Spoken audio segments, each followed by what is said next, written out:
Hey everybody. We watched The Troll in Central Park. It's regarded as one of Don Bluth's worst movies ever. It's so boring. Trip fell asleep. I actually did fall asleep, partly because I was actually tired and I wanted to go to bed. I was asleep for like 20 minutes while because he was just watching this. Like with our friend, and I was just like, and then I hear him snoring, and I'm like, oh my god. Yeah. So this movie, it came out in 1994. Its budget was roughly $23 million, right? But Yeah, it only made back 70 grand. So that means it lost $23 million. that is not good. So, Mixie, you never heard of this movie till now, right? I remember hearing some people talk about it, but I never knew how really bad it got. Because, Yeah. like, here's the thing.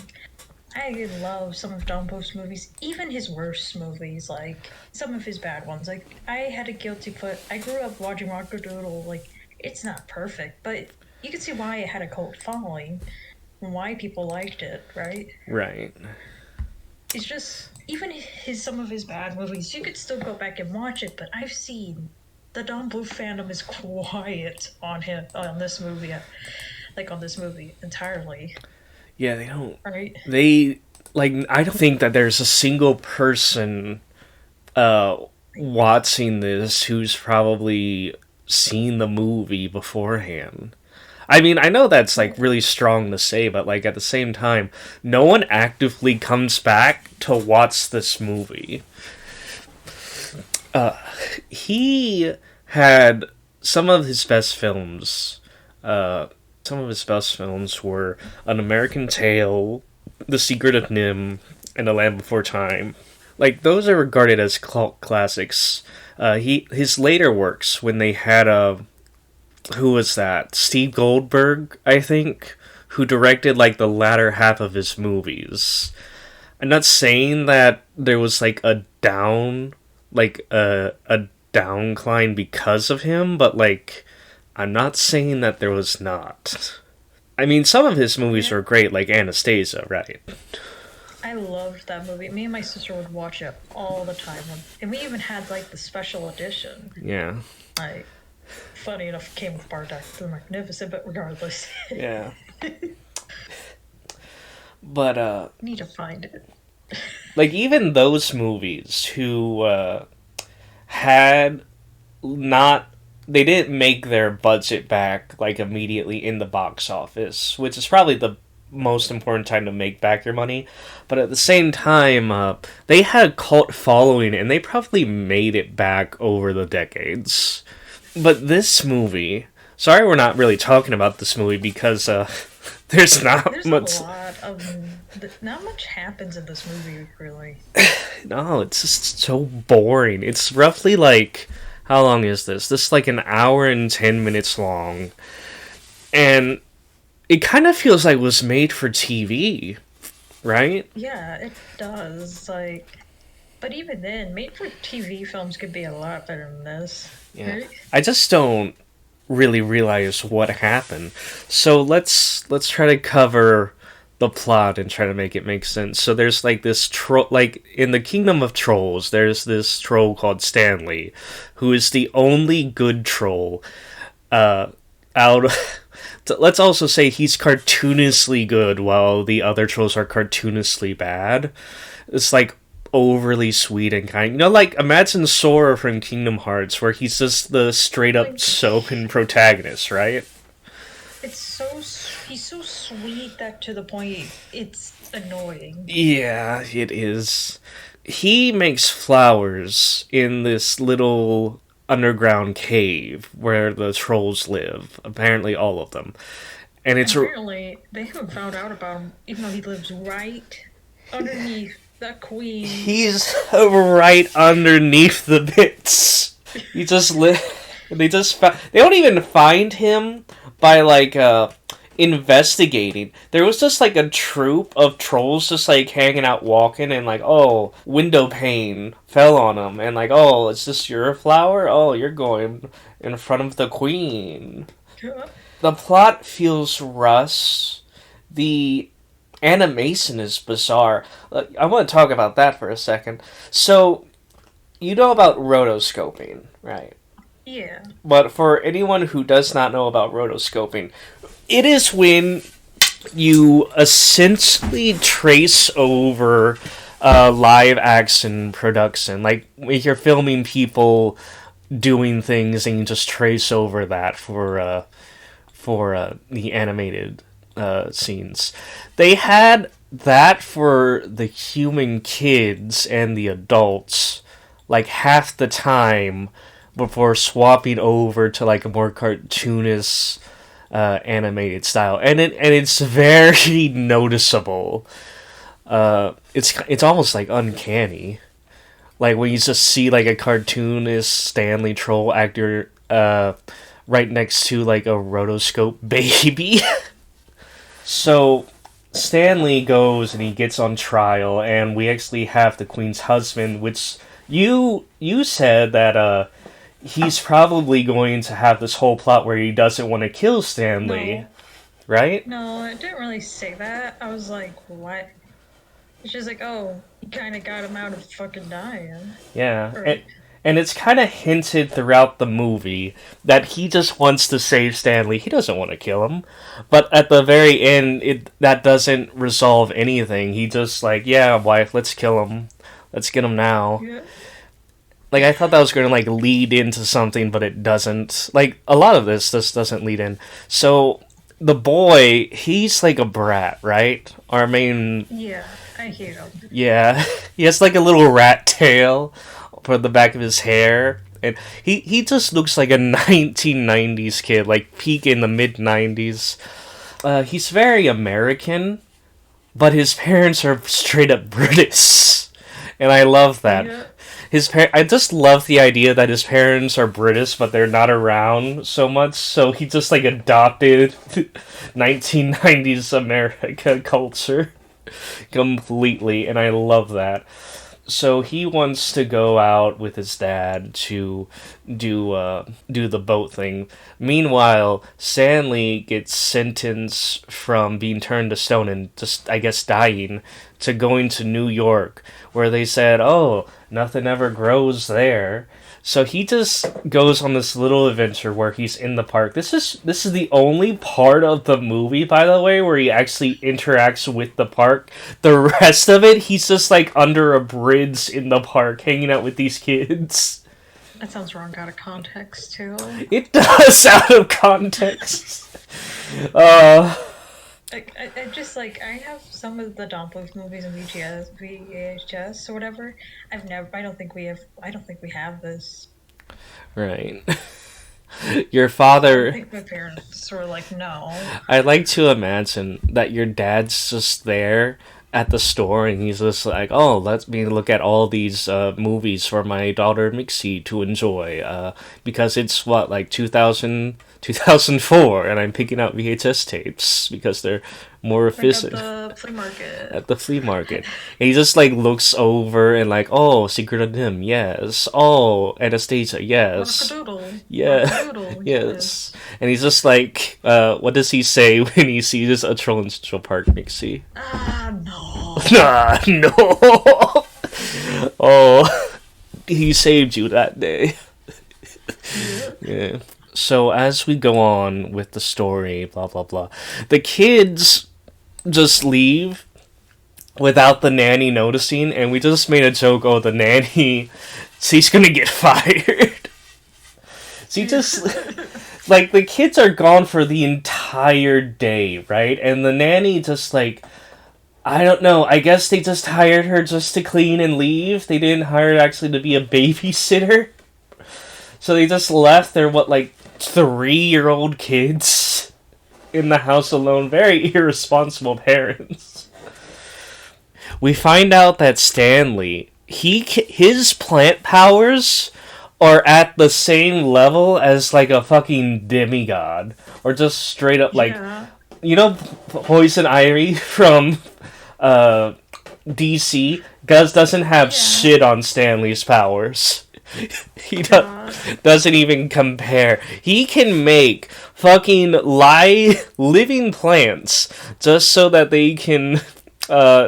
By the way, these sentient plants can just sing, dance. They have like whole consciousnesses, right? And he turns this underground cave area filled with life and plants, completely illuminated, by the way. So he's like creating some form of sustainable living for himself. When before he was like in a depression because like there was nothing that could grow here, even though he can just do this if he wanted to. Oh yeah, another thing. Like all his plants back at his house, he had hundreds of sentient plants back at his house, which are all probably smashed to death right now, right? They're probably dead. They're probably dead. Let's I guess see. he kind of forgot about them. I think And I feel like the movie also kind of forgot about them. they forgot about, like, he can always make more. They're not valued. It's fine. We can make more. That's the real message from Stanley. We can make more. The kid comes in, meets his sister, meets the troll. They hang out. What else happens here? Gnorga, our villain, She tried to be Ursula. She really tried to be Ursula, but no one can match Ursula. She's like a bootleg Ursula. Yeah, she's amazing. I love her as like a villain. She's probably one of my favorite Disney villains ever. Yeah. It feels like they tried to make her Ursula. Yeah. Right? Yeah, she has like the same body type. I think she even has like the same... I'm not sure about this. I would have to check, but does she have the same voice actor? Let's find out about that.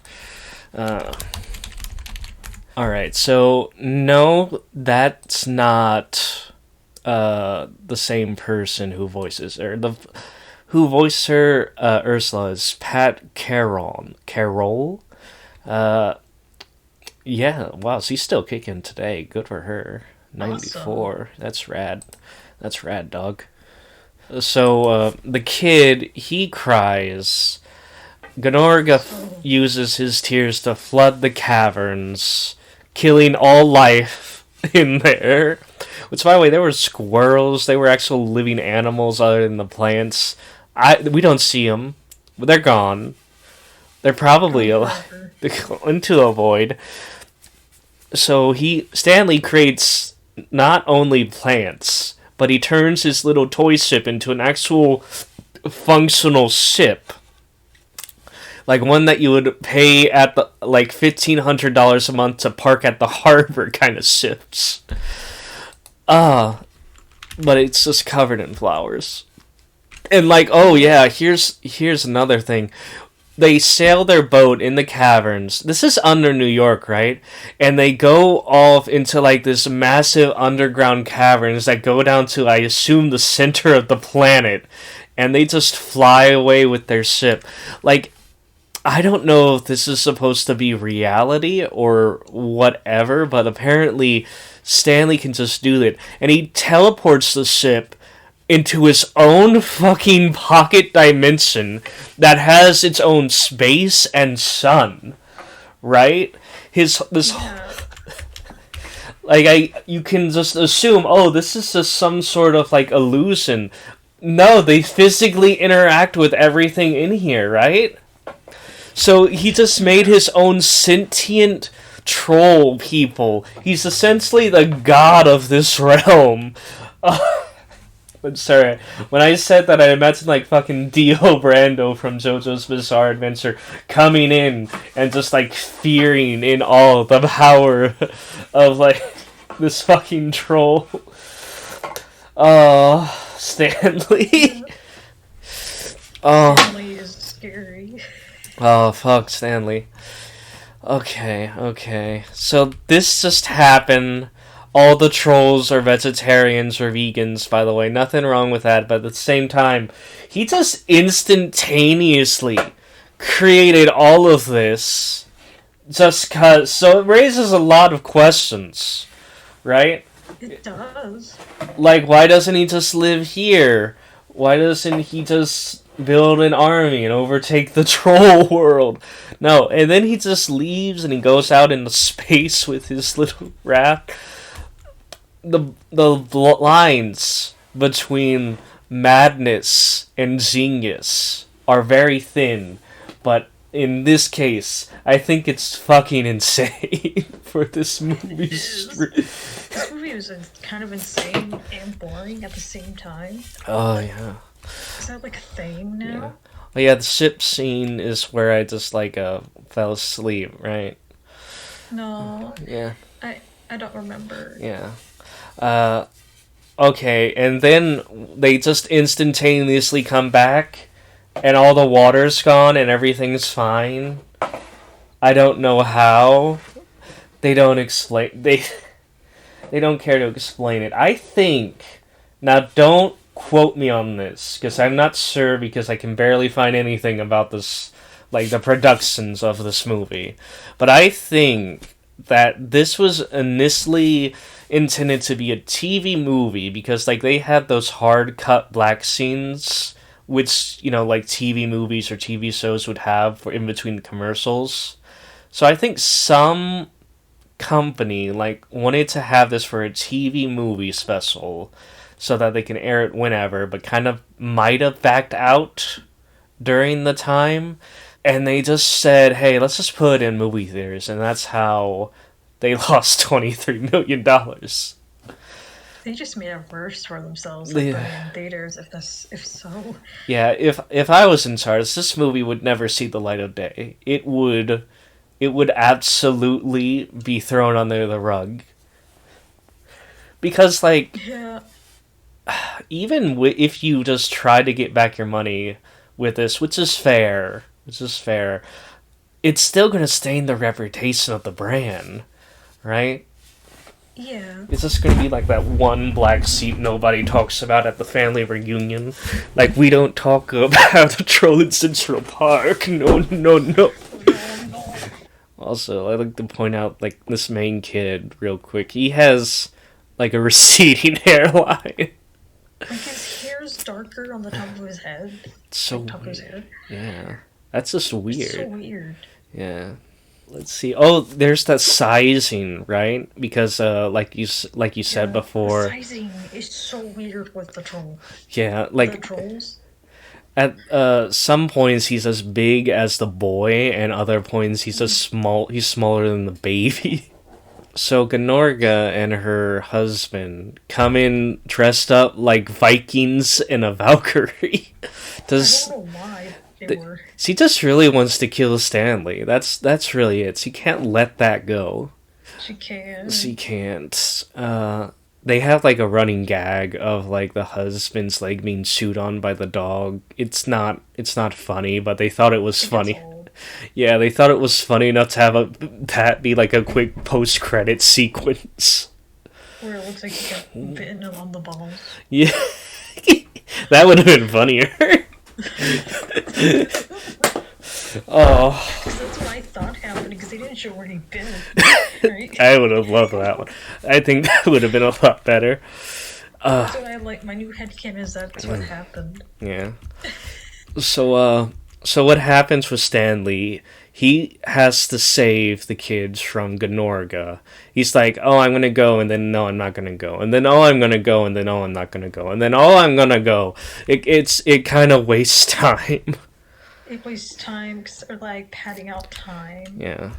Let's see. Then they fake out killing him, right? Yeah, they fake out killing him. Like, it's so obvious he's gonna be alive, right? Yeah. It felt like it was just kind of pandering. Oh, and there was that one scene where they just threw the baby in a dog cage. Yeah, that was amazing. No, a cat carrier. A cat carrier. That's where babies belong, in a cat carrier. It was amazing. That was the only part that would probably be funny, right? Let's see. Gnorga wants to turn the boy into a troll because he's kind of mean and nasty, but not really. I don't really understand. I don't really like villains for just the sake, or evil for the sake of being evil sometimes. Yeah, at least give him some sort of motive. Like, Gnorga here, all he wants to do is just kill Stanley because he's just nice. That is And also grows flowers. That's all. that's her only reason. Like they did try to explain it by just saying like, oh, if he's nice, then it'll be contagious, and then all the trolls nice. But that's only touched Yeah, on for like a second. yeah. I It's didn't not really great. understand what was going on. What if having all the trolls were actually nice, but felt like they had to be mean because of her? Yeah, or just like Like, yeah, go on. I guess. Oh God, why am I using trolls as an example? That one god awful DreamWorks or movie because they all felt like they had to be mean and stuff because that was kind of like their only happiness if they gave trolls or what like these tiny little trolls Yeah, like those tiny things. At least I kind of understood that, and you can make the argument like then they realize like hey we don't really need her to be happy, yeah, like, or at least quotation, we don't need to be mean and stuff to be happy, right, or at least have something like that, right? right. Just it makes no sense with her. And why would the trolls even tolerate them? Like tolerate her? Yeah, it's just so the boy, he just turns back to normal after Yeah. he gets thrown back into his room. The baby just like gets thrown straight into her cradle, and she doesn't make any noise. By the way, she's just Yeah, ready she to go just to bed. passes out. She just goes to bed. She's like, whatever. Didn't miss him that bad. Didn't miss him that bad. I have other himbos. He's not the only one in town. Yeah. Let's see. So Stanley turns into stone. They go to Central Park, which is also destroyed, by the way. And they Yeah, just but then suddenly they just bring it back. yeah. And here's the most And again just shows his unaltered horror being powers. yeah. Stanley just Like comes back to life, and he just brings and he just grows grass, flowers everywhere on the buildings, on the like everything. yeah, like thousands of pounds of like dirt and grass just like on the buildings. They're gonna corrode over time, right? They're just going to like Yeah. weigh down on the brick. They're gonna get ants and bugs everywhere Why in this couldn't they area. just keep it to the park? They could have made like the park really pretty, right? Like maybe flowers everywhere, like growing, and everyone's surprised. But like are enjoying, maybe even having people enjoy the park. Yeah, but no, Maybe it wasn't even visited that often, right? yeah. Until he was able to bring back life to it, right? Yeah, a better plot for this than what we got would be kind of like have like a the trolls. Some of them just wanting to be nice and only doing it because of Gnorga, like you said, but also Yeah. like a secondary message could actually be like respect the park. Don't let it just turn to stone because that's not cool. That would have been a lot better for a plot. But no, the entire city of New York gets covered in grass and foliage. Yeah. Truly horror. Oh, Really horrifying yeah. because I can't imagine how hard it is going to get around as well. Oh, yeah. There's going to be bugs everywhere. Like, Okay. So that was a troll in Central Park. it was a really boring movie. It was a really boring movie. It was made in 1994, so like it's been almost 30 years. It's been 28 years since this movie came out. I feel old hearing that. It's Yeah. older than me. It's older than me. It's older than me too. Wow. And I'm old. I'm old. Do you think this movie could ever be remade into like a good reboot? I feel like if it was in the right hands, yes. Yeah, because we already I feel like it could have been. It could have worked. right. Right. We already named off some better ideas for this movie. Yeah. Well, that's just about it. Unless you got any other things you want to say about it, Mixie. Feels like some of those cheap movies you would buy at the dollar store. Yeah. All right. And that's being generous, really. All right, so I want to give this movie. Let's give it an arbitrary rating. Let's give it a. We're gonna give it 1 candy drinks out of 5. one, out of 5. Okay, we'll see you all later. Thanks for stopping by.